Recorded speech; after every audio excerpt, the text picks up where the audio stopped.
এই মুর্শিদাবাদ জেলা, যেটা অষ্টাদশ শতাব্দীতে অবিভক্ত বাংলার রাজধানী ছিল, সেখানে মানুষকে লাইনে দাঁড়িয়ে স্বাধীনতার ৭৮ বছর পরেও নাগরিকত্বের প্রমাণ দিতে হচ্ছে।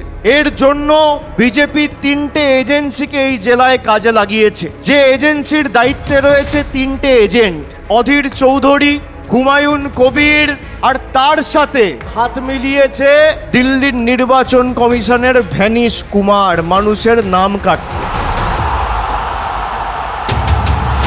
যে অমিত শাহকে নিরাপত্তা দিচ্ছে সে অধীর চৌধুরীকে নিরাপত্তা দিচ্ছে। অমিত শাহর যে সিকিউরিটি সেই হুমায়ুন কবিরের সিকিউরিটি। কি সুন্দর, তাই না?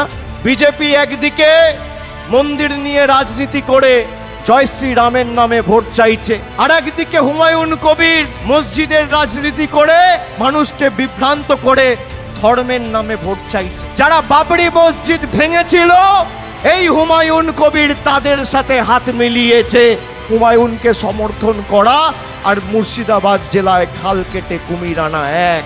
আর যাই হোক, এই বিভাজনের রাজনীতি বাংলা মানবে না। বাংলায় ১ ছটাক জমি আমরা বিজেপিকে ছাড়ব না।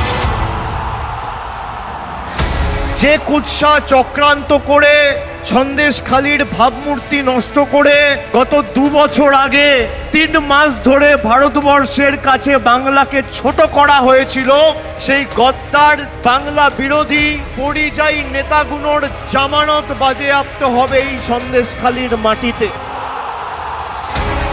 যেভাবে আমাদের মিথ্যে কালিমা দিয়ে আমাদের অপরাধী বানানো হয়েছিল, বসিরহাটের মানুষ জবাব দিয়েছে।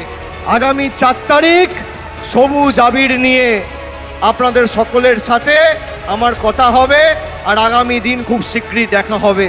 কথা দিলাম, সকলে ভালো থাকবেন, সুস্থ থাকবেন। জয় হিন্দ, জয় বাংলা।